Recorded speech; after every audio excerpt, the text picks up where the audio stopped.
waayo xaway horta hali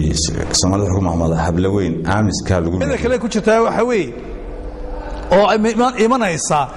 in caalamka oo in badan aynu ka maqnayn saaxadda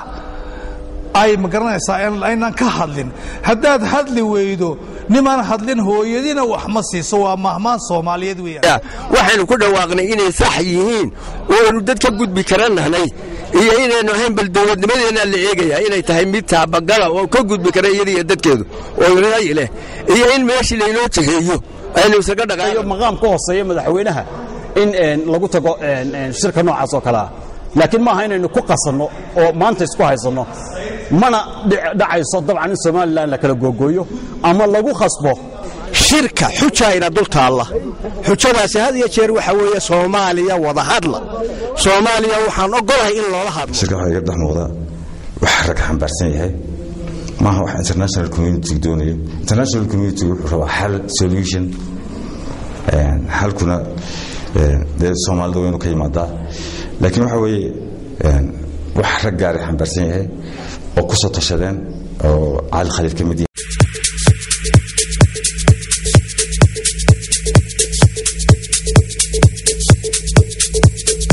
بسم الله الرحمن الرحيم السلام عليكم ورحمة الله وبركاته داوديال كلنتي وعنا ونكسن ملك ساجوتان waxaad ku soo dhawaataan dood gaaban oo ku eegi doono shirka Somaliland ka qayb galayso ee London ee maalmahan warbaahintu ay hadal haysay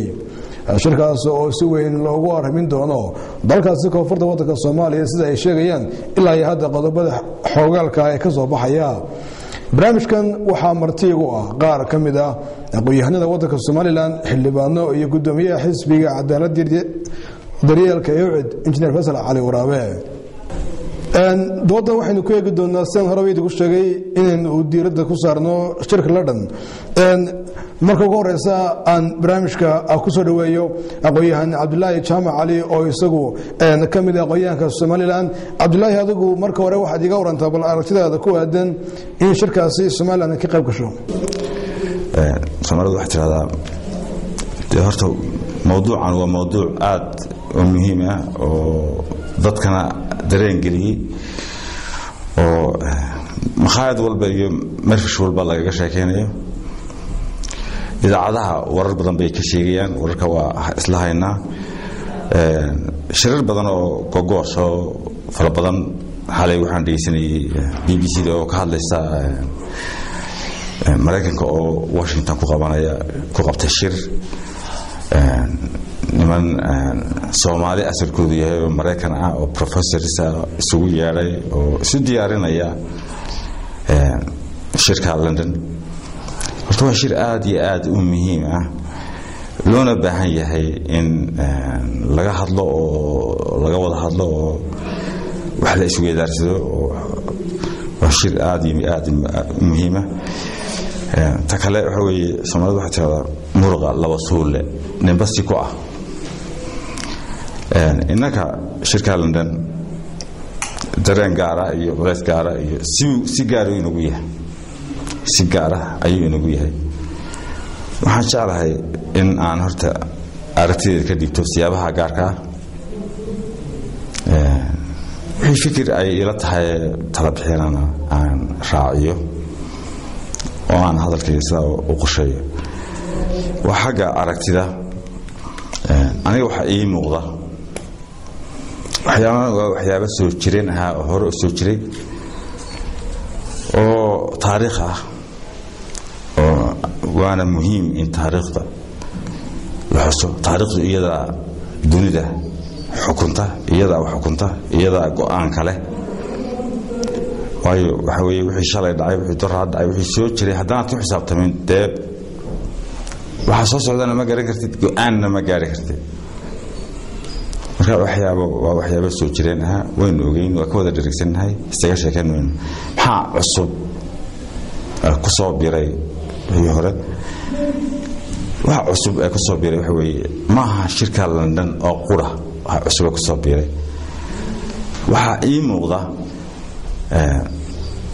dhaqdhaqaaq cusub oo xoogan oo shirka taleex ka mid yahay oo dagaaladan ka mid yihiin oo isbahaysi ka mid yahay oo rag cusub soo galeen saaxadda oo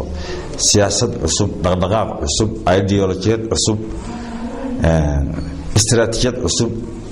oo saaxadda ku soo biirtay ayaa ay muuqata istiraatiijiyadaas waxa weeye waa istiraatiijiyad run ahaantii laba cod leh codka sare wuxuu la jaan qaadayaa ta caalamka ee ku salaysan sidii Soomaaliya xal looga heli lahaa laakiin cod hoose jira oo hoose oo muhiim ah ka runtayna waa ka hoose waxaana weeye taas waxa weeye ujeedadeeda ay leedahay waa mid codka hoose burburinaya Somaliland waan arko inuu burburinayo wajiye badanna uu ka gelayo oo hordhaciisii horraantiisu ay tahay shirka Taleex iyo dagaaladan googooska ah ee hadeer socda iyo ciidamadan faraha badan leh ee Puntland ay soo dhoobtay waxyaabaha soo dhamay waxa weeye waxyaabo hordhaca oo la xiriira siyaasad cusub shirka Londonna raggaas waxa weeye waa dagaal laba qaybooda midna waa mid xoogan oo hubaysan midna waa mid diblomaasiyadeed oo xagga diblomaasiyadda international diplomacy-ga laynaga weerarayo marka waa laba jiho weerar laba jiho ah waan u arkaa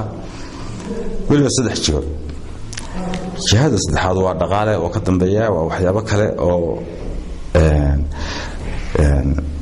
ujeedadu ay ku salaysan tahay oo iyo mustaqbal dambe iyo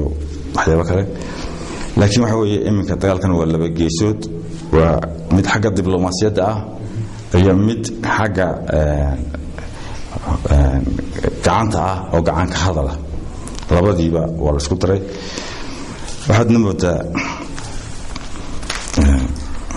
inuu xambaarsan yahay ideolojiyado iyo fikir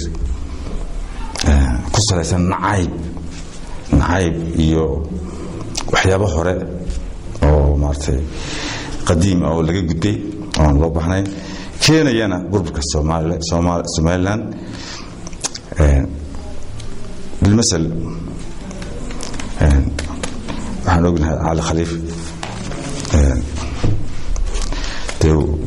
waxa weeye waa nin runtii waxaan oran lahaa waa nin aad iyo aad isagoo banaysanaya meel horta oo aan cidna u danayn cidna u joojin qabiilka ku guuraya ujeedadiisa iyo kaalintiisa siyaasadeed banaysanaya isagoo ku adeegsanaya han iyo himilo iyo ideolojiyad aan dhaqaynin Soomaaliya iyo Somaliland midna aan dhaqayn taasoo qabiil iyo ku salaysan waxyaabo maartay ah tamac kicin ah taas wata waxaan oran lahaa arrinkaas wuxuu leeyahay mugdiisa qiimihiisa si fiican haloo dirso cabdullaahi aad iyo baad maasantahay waan kuu soo laaban doonaa iminka waxaan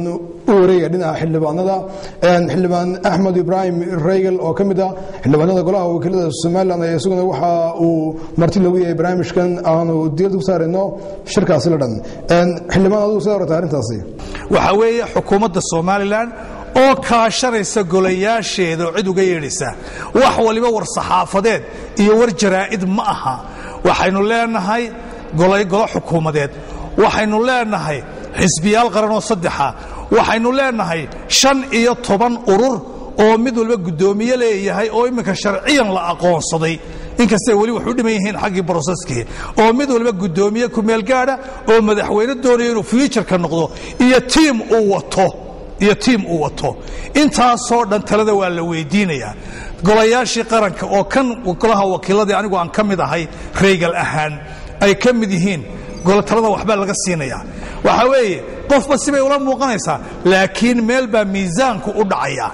marka ma aha confusion madax dhaqameed baa jira culimaa jirta ahlulxalli walcaqdigu wuu fara badan yahay gobollaa jira aan maanta o dhan isku meeraysanno oo muxuu yidhi iyo maxay ka tidhiyo hebel wuxuu ku yidhi maahee in si degdega inta go'aan looga gaadho intaana qorshe lasii samaysto maxaynu la tegaynaa maxaynu codsanaynaa maxaynu soomaalida kale ka mid nahay nabadgelyada waxbayna ka khuseeya ma garanaysaa waxayna ka khuseeya maxay haytay waayo wayna saamaynaysaa waxaa naga saamaynaya oo kaleeto maxay haytay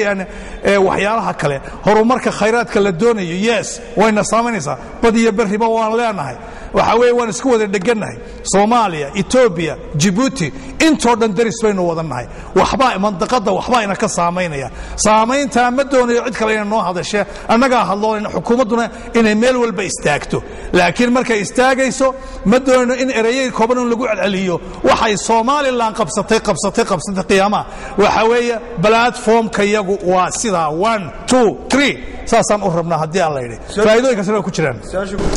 xildhibaan reegal waad mahadsan tahay mar labaad baan kuu soo laaban doonaa xildhibaan cabdiqaadir askar oo isla ka mid xildhibaanada golaha wakiilada somalilan ayaa barnaamijkan doodan igu martiya xildhibaan aragtidaada shirka dhan adigu maxaad qaab noocyada aragtaa shirka dhan in laga qayb galo بسم الله الرحمن الرحيم طبعا أنا واحد لبان قالها وكيلة عبد القادر عسكر وحان شركة واركة هورت مهم من لقى قيب قلو مرة دي لو عسوم الشر هنا دي دواء خلط ولي بقى يكون عسومان تدكي عالمك دي أجو أود دواوينا أما أين أجو كل سوري بطنين waan ka shaki lahaa haddii talyaanigu inagu casuumo shirka Roma lagu qabanayo laakiin haddii Ingiriisku casuumay oo uu London ku qabanayo Somaliland in badan ay isku halayso Ingiriiska de waxaan leeyahay kalsoonida ay ka weyday dawladda Ingiriiska yaad kale ka raadinaysay taas waxaan u maleynayaa inay fursad tahay Somaliland ay ku soo bandhigto qorshaheeda ay ku soo bandhigto mabda'eeda ay ku soo bandhigto اعترافka ay raadinayso ay ku soo bandhigto waxa laaliya wixii ay soo qabsatay 20 sano la soo dhaafay waxa kale oo muhiim ah inay ku soo bandhigto sida ay u aragto in lagu xallin karo mushkiladda Soomaaliya oo aad moodo marka inay soo noqonayso qayb ka timisa qayb kama tihidin Soomaaliya qayb baynu ka ahayn laakiin waynu ka baxnay nasiib darradu waxa weeyaan intii kale ma aysan xallin mushkiladahoodii sida aynu u xallinay inagu taas waynu ka talin karnaa waxayna ay muhiim ah inaynu caalamka kala mid noqono oo aynu ka dhaadhicino in xalka Soomaaliya aanu ku jirin in Somaliland lagu khasbay inay dib u la midoodo Soomaaliya laakiin waxa muhiim ah in loo fahamsiyo caalamka oo loo cadeeyo in Soomaaliya mushkiladeedu ay tahay in la xalliyo iyadoo oo Somaliland la ictiraafayo ma doonayno in la isku khasbo maanta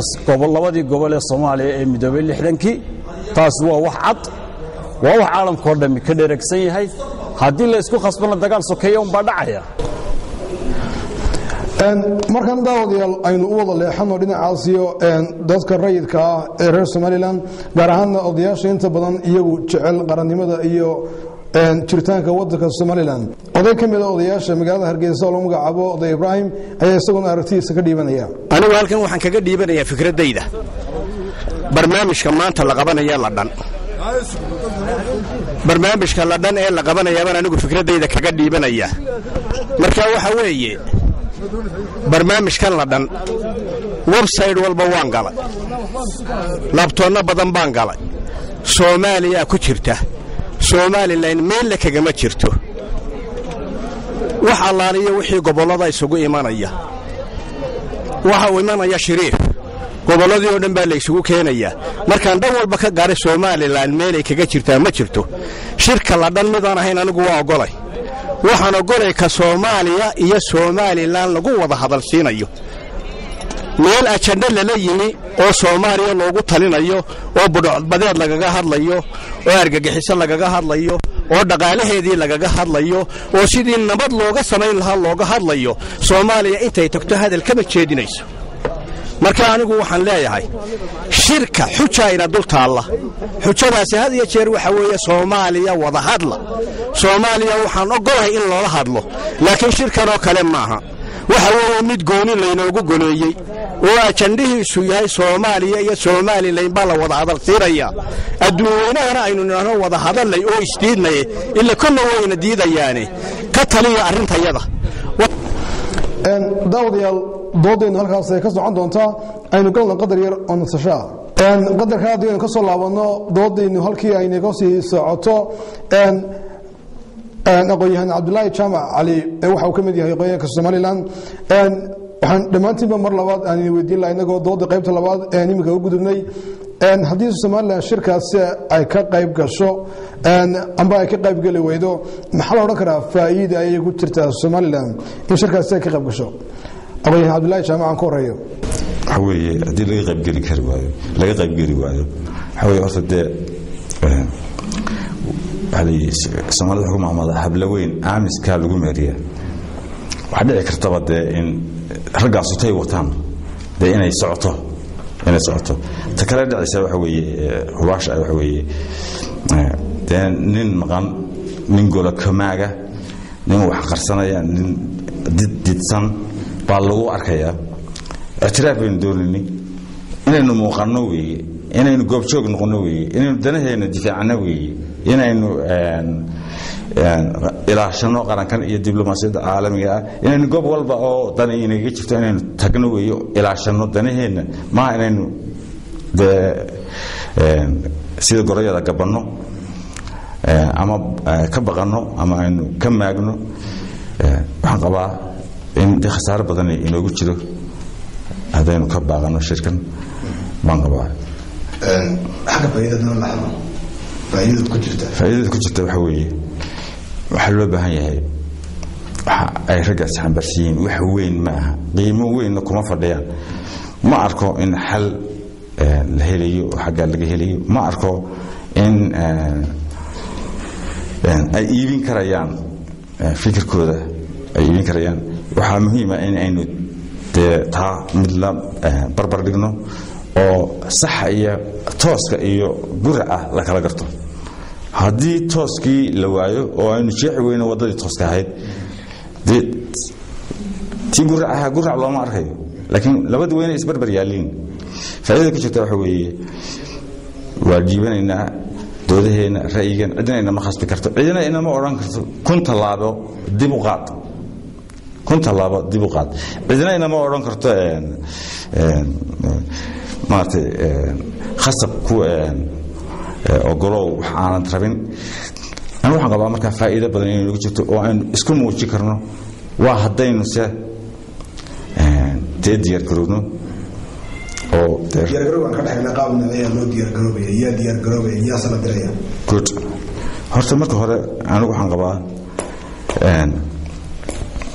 إن حالة قيمين بوحدة للسماية أو حكان سفي عن أو دراسة أو عن عاد فضلهين أو رنكو سلاسن إن للسماية حق أورين للسماية المثل كسوغات وشيدوين كشركة ولا أوجا كلا سفير كمراكن إنجليزي واقن يكام شركة قبضة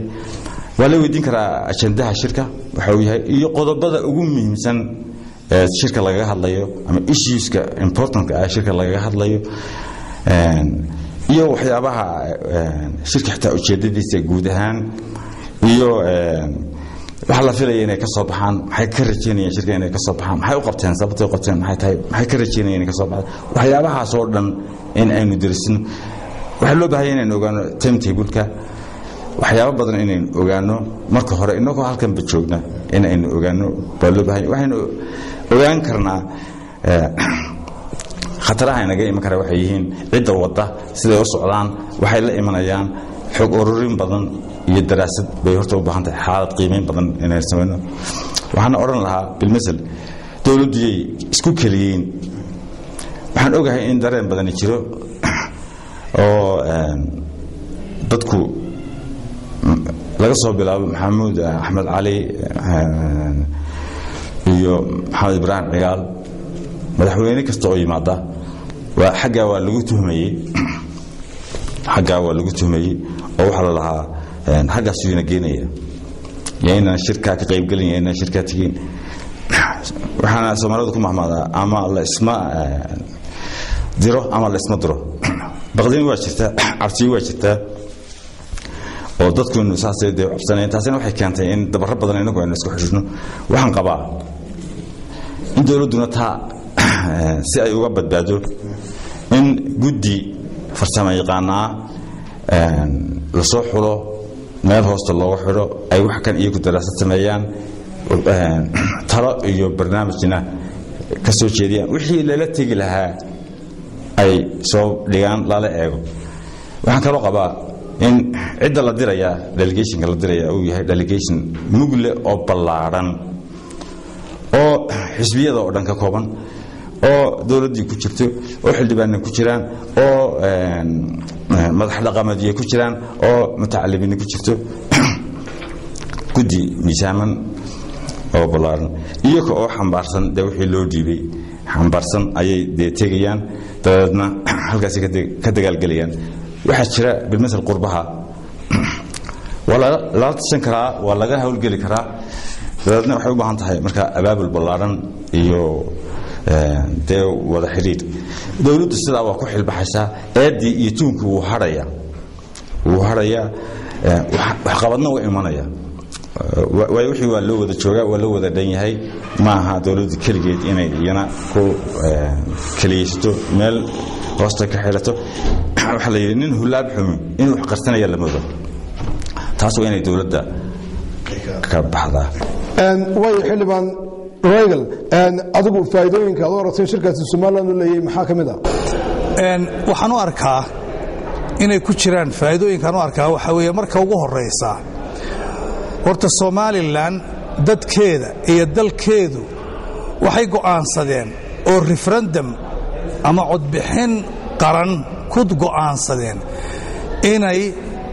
la midowgii Soomaaliyadii Talyaanigu maamuli jiray ay la galeen 60kii si Soomaali weyn oo 5 ahayd loo raadiyo inay shaqayn weyday dabeedna ay ka noqdaan taas waa waxaynu wada ognahay marka horeeto caalamku wuxuu ka yidhi arrimaha maanta labadiina dale kala noqonaya ama wax ka dhaxayn jireenow inay wada hadlaan waa laga maarmaan waa mid marka faa'iidooyinka ku jira waxaan u arkaa kow waa fursad ay Soomaaliland kula hadli karto caalamka waa ta koobaad weeyaan waa fursad ay Soomaaliland ku arki karto wufuudda badan ee halkaa isugu imanaysa ee ka tirsan Yurub America iyo meelaha kale oo dawlad leh oo hay'ado caalami leh oo ku gobol leh inay Soomaaliland ra'yigeeda la arko iyada oo aan waliba ku talin lahaa inuu meesha ka muuqdo wafdigu inay caalanka Soomaaliland iyo biladaha Soomaaliland iyo maxay haytoy halkaa ay ka muuqato inay Soomaaliland ka qayb gashay faa'iidooyinka ku jira horta taas waa fursad aynu meesha ku arkayno waxa kale oo ay faa'iido ku jira nimanka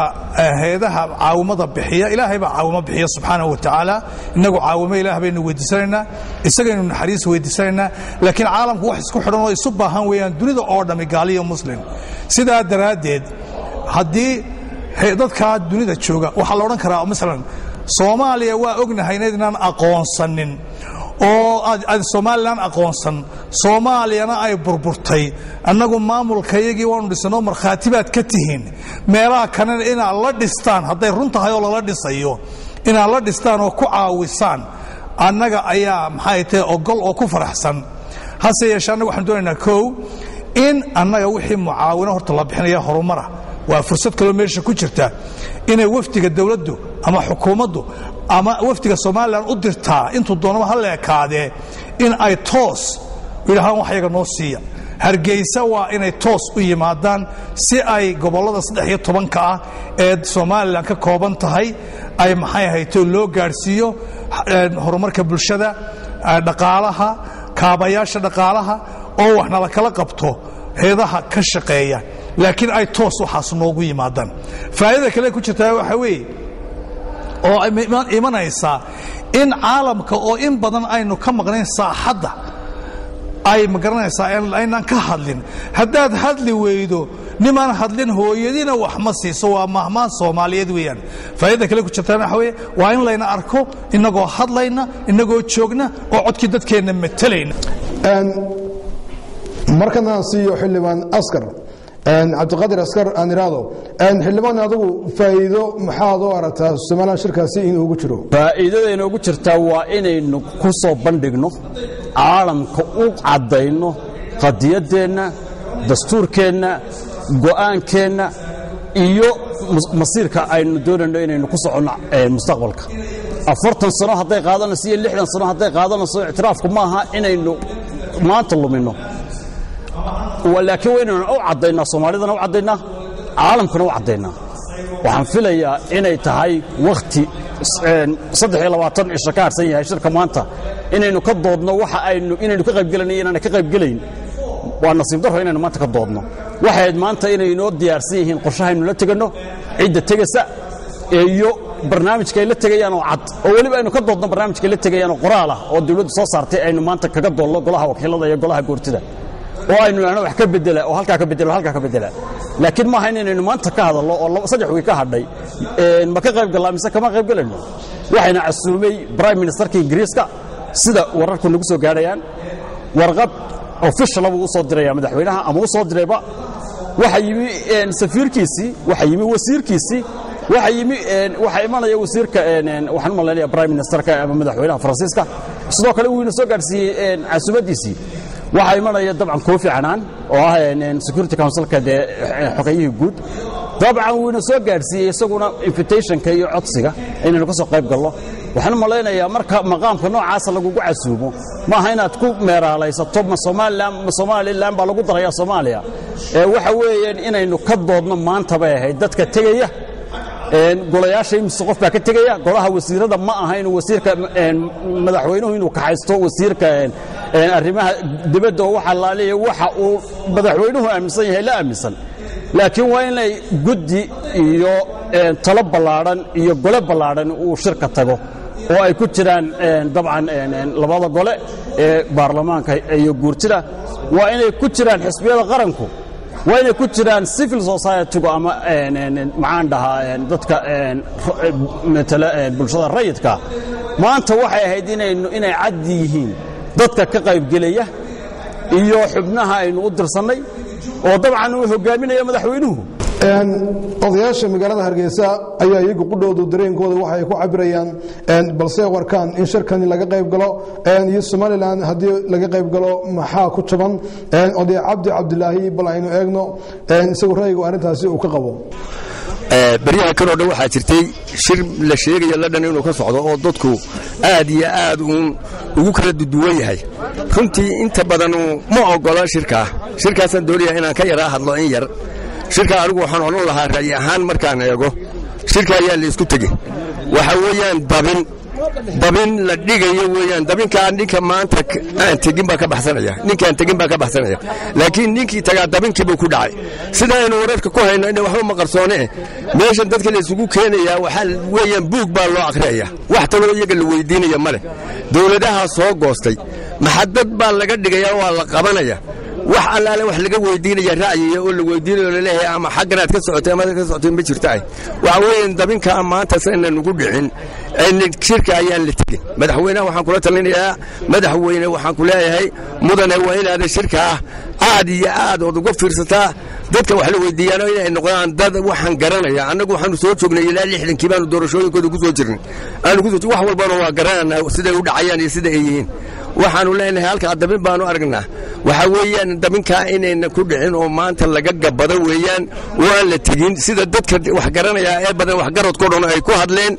waxa jirtay siyaasad yar oo la isu sameeyo anigaygan baa la oran karayaa ka hadalo waxa tidaahaa shirka oo hal la tago oo la ii yaqaan mas'uul markaas oo oranaya markaas war dabdan mas'uuliina ka hadlay oo yidhi hal la tago waxba ina kaga maqan hadaynu tagweyno waxba leeyo diidaya dadka qaar waxay oranayaan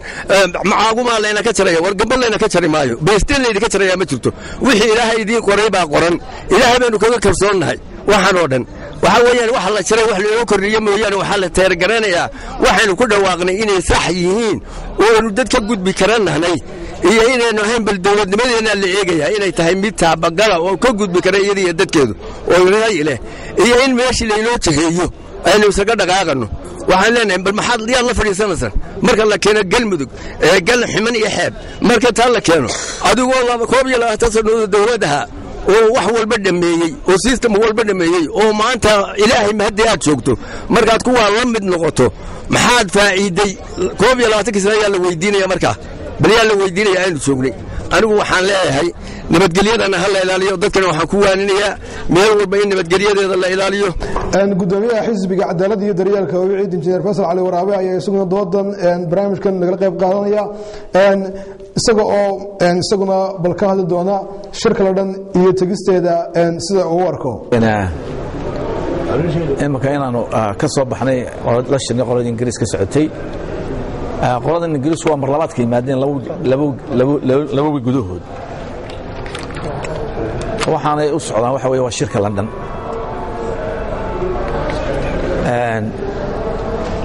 tumada cadeynaya anagu haddaan nahay ucud suuq waxa la geliyay ucud waxa leedahay hala tago shirka anagu waxay hala wada tashado wixii hala tashadaan niri wada tasha laga yeesho shirka cudno xurkiisa hal ogaado ka bacdi wixii la goosto si midaysan hal ugu dhaqaaqo hadda la tagayna si midaysan hal loo go'aansado haddii aan la tagayna si midaysan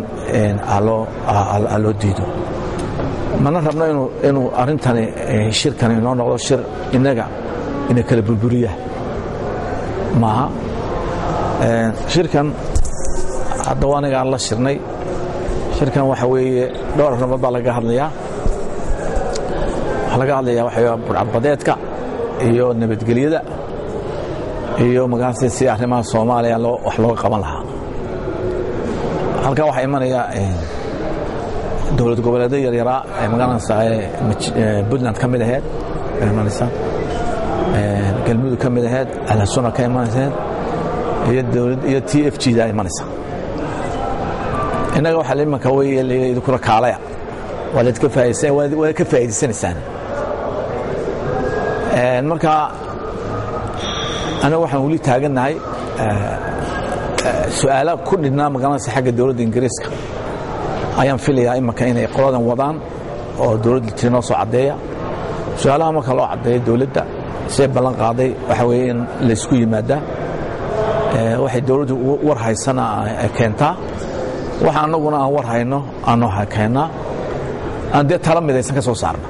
laakiin ma arintan mid amka anaguna aan leenahay mowqif saam taagan oo dhan mayno arintan waa arin magaalada saay nagu cusub waxa wadan le saaxiib baan nahay oo wadamada quraysku aynu isku magaalada saay aad iyo aad isku wanaagsanay baa weeye Ingiriisku marka waxa weeye inaynu ka wada tashanaa weeye markaan invitation waa loo soo qoriyay madaxweynaha marka loo soo tago warqadda casuumadda daan isku wada nimaad insha Allah taala marka bisan ka qabsano laakiin waxaan diidayaa waxaan maqlayaa magaalada waa aad baa arinta looga murmaya dibadda aad baa looga murmaya aan iska ilaalino in arintani arin ugu noqoto fidma ah oo inaka la wareeriso amba aragti reer laga yeesho amba aragti xisbi gaar laga yeesho waa in aragti midaysan aan ka yeelna saasaan ku talinayaa aan ciidana ku talinina marka hadaan mowqifka sheegimayno ilaa waxaan ka sheegi doonaa markaan nuxur ku dhahelno doodaynu gabagaba ay iskaga dhowdahay waxaan dhamaantii mar labaad iyo mar saddexaad baan idin weydiin lahaa Somaliland shirkan qaab noocee ay uga qayb gali kartaa marka la isku soo ururiyo way markaan aan ku horeysiyo xildhibaan Regal waxa weeye xukuumadda Somaliland oo kaashanaysa golayaasheeda cid uga yeedhaysa wax waliba war saxaafadeed iyo war jaraa'id ma aha waxaynu leenahay golo xukuumadeed waxaynu leenahay xisbiyaal qaran oo saddexa waxaynu leenahay 15 urur oo mid walba gudoomiye leeyahay oo iminka sharciyan la aqoonsaday inkastay wali wax u dhiman yihiin xaqii processkii oo mid walba gudoomiye ku meel gaara oo madaxweyne doonayo inuu future ka noqdo iyo team uu wato intaasoo dhan talada waa la weydiinayaa golayaashii qaranka oo kan golaha wakiiladii anigu aan ka mid ahay Regal ahaan ay ka mid yihiin talada waxba laga siinayaa waxa weeye qofba sibay ula muuqanaysaa laakiin meel baa miisaanku u dhacaya marka ma aha confusion madax dhaqameed baa jira culimaa jirta ahlulxalli walcaqdigu wuu fara badan yahay gobollaa jira aan maanta o dhan isku meeraysanno oo muxuu yidhi iyo maxay ka tidhiyo hebel wuxuu ku yidhi maahee in si degdega inta go'aan looga gaadho intaana qorshe lasii samaysto maxaynu la tegaynaa maxaynu codsanaynaa maxaynu soomaalida kale ka mid nahay nabadgelyada waxbayna ka khuseeya ma garanaysaa waxayna ka khuseeya maxay haytay waayo wayna saamaynaysaa waxaa naga saamaynaya oo kaleeto maxay haytay waxyaalaha kale horumarka khayraadka la doonayo yes wayna saamaynaysaa bad iyo berriba waan leenahay waxa weeye waan isku wada dhegannahay soomaaliya etoobiya jibuuti intoo dhan daris baynu wadannahay waxbaa mandaqadda waxbaa ina ka saamaynaya saamayntaa ma doonayo cid kale ina noo hadashee annagaa hadloonayna xukuumadduna inay meel walba istaagto laakiin markay istaagayso ma doonayno in ereyey kooban in lagu celceliyo waxay somalilan qabsatay qiyaamaha waxa weeye platformka yagu waa sidaa 1 2 3 saasaan u rabnaa haddii aan la yidhi faa'iidooyinkaasina waa ku jiraan reer waad maasan tahay cabdiqaadir iyo aragtidiisa ma filayo maqaam ka hooseeya madaxweynaha in lagu tago shirka noocaas oo kale ah laakiin ma aha inaynu ku qasanno oo maanta isku haysanno mana dhacayso dabcan in somalilan la kala googooyo ama lagu khasbo inay koonfurta soomaaliya dib ula midowdo arrinkaas waa arrin aad iyo aad iyo aad shacabku uga digtoon yahay mana dhacayso dhiig baana daadanaya madaxweyne siinaayana ma geyn karo afar xubnood oo golayaasha ka tegana ma geyn karaan dabcan waana masiir umadeedna ma aha in laga warwero in shir hadda ka dhacay london khalaas lagu iibinayo somalilan dadka kani wuu u dagaalamay muddu uu u dagaalamayey wuu dhistay haykal buu dhistay dastuur buu dhistay 20 sano bay koonfurta iyo soomaaliya dambeeyaan sidaba somalilan oo maanta parliamentary system maraysa oo ay 18 xisbi ku tartamayaan golihii deegaanka sidaba ula midowdaa dad maanta ay isku haysta dagaal iyo hal magaalo isku haysta hal magaalo xukumin dabcan riyada talyaanigu ku riyoonaya ee aan jaraa'idada ka maqlayay waa waxaan dhici karin waa wixii dadkani ka dagaalamay waa dagaalkii sokeeye dib ha loo soo celiyo waa wixii soomaaliya ku burburtay soomaaliyana SNM baa burburisay waa xaqiiq siyaad bare ma burbureen haddii aan SNM aanay gelin dagaalka SSDF-na may burburin SSDF waa tii dib ugu beertay soomaaliya ee siyaad bare la midowday ula raacday qabiilka iyo waxay doontaba dib ha loo midowday tii un baa dhacaysa 60 sano kadib ama 40 sano kadib haddii la qaato ama lagu socdo tallaabada uu talyaanigu soo jeediyey ee jaraa'idada aan ka akhriyay waxaan leeyahay hal la tago dawladda ingiriiska ha loo cadeeyo faransiiska ha loo cadeeyo talyaaniga ha loo cadeeyo arrimaha ha loo cadeeyo qaramada midoobay laakiin waa inoo nasiib darro inaynan maanta hayn dokumentigii lala tegi lahaa ee talada qaran ka soo baxay ma filayo maqaam ka hooseeya madaxweynaha in lagu tago shirka noocaas oo kale ah laakiin ma aha inaynu ku qasanno oo maanta isku haysanno mana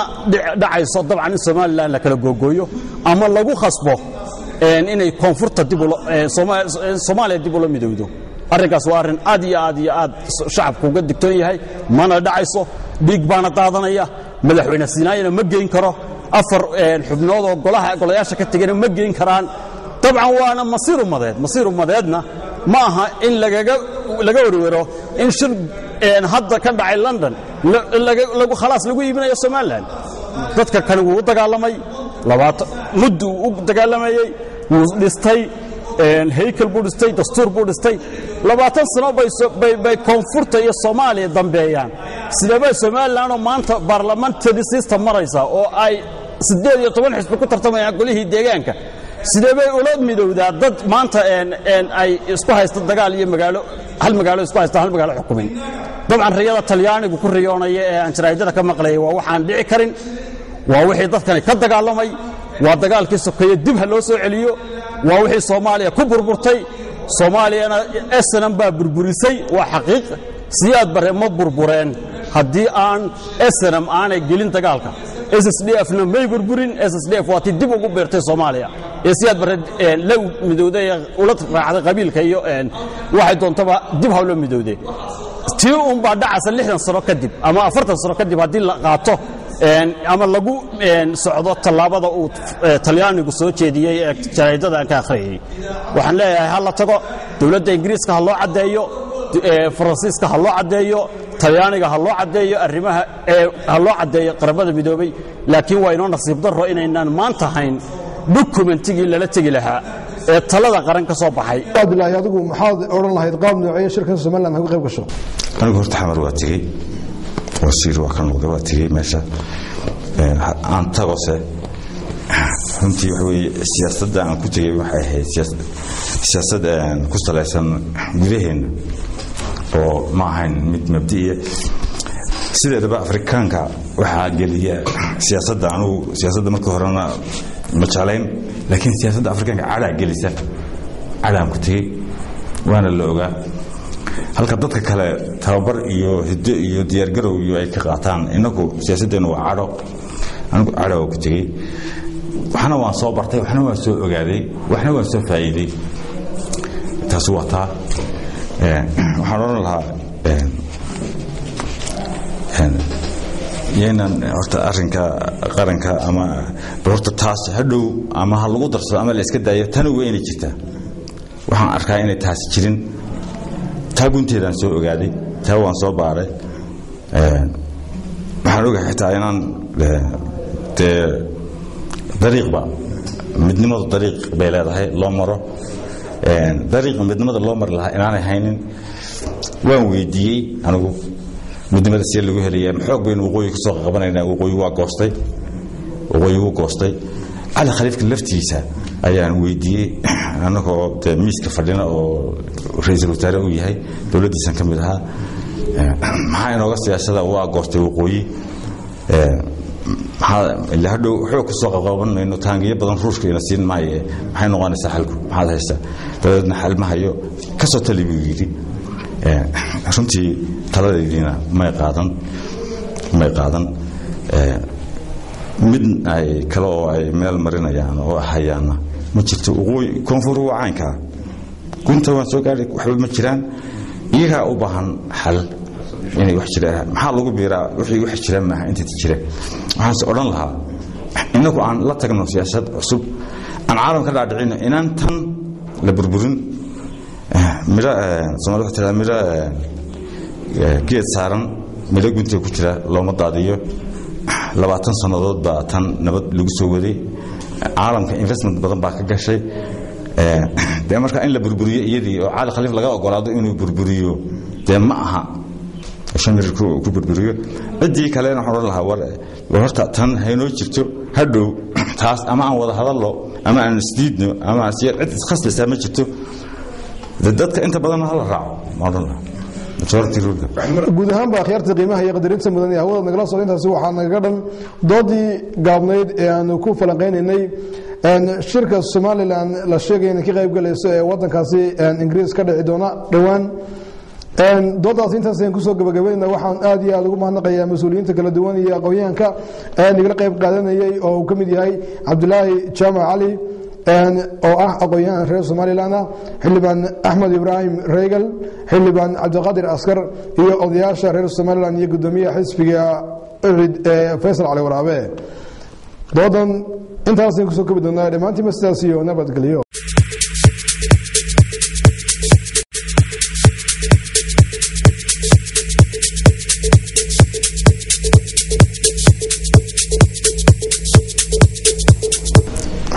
hadii laga qayb geli waayo waxa horta dee Soomaalida xukuumadda habla weyn aamiska lagu mid kale ku jirtaa waxa weeye oo imanaysa in caalamka oo in badan aynu ka maqnayn saaxadda ay magaranaysaa inaan ka hadlin haddaad hadli weydo niman hadlin hooyadina wax ma siiso waa mahmaan Soomaaliyeed weeyaan waxaynu ku dhawaaqnay inay sax yihiin oo dad ka gudbi karanaanay iyo inaynu ahayn bal dawladnimadeena la eegaya inay tahay mid taabagala oo ka gudbi kara iyadii dadkeedu oo ilaahay leh iyo in meeshii laynoo tageeyo aynu isaga dhaqaayo maqaam ka hooseeya madaxweynaha in lagu tago shirka noocaas oo kala laakiin ma aha inaynu ku qasanno oo maanta isku haysanno mana dhacayso dabcan in Soomaaliland la kala googooyo ama lagu khasbo shirka xujayna dul taalla xujadaasi had iyo jeer waxa weeye Soomaaliya wada hadla Soomaaliya waxaan ogolahay in loola hadlo shirka waxa iga dhex muuqda wax rag xambaarsan yahay maaha wax international community doonayo international community wuxuu rabaa xal solution xalkuna de Soomaalidu inuu ka yimaadaa laakiin waxa weeye wax rag gaar xambaarsan yahay oo ku soo tashadeen oo Cali Khaliif ka mid yahay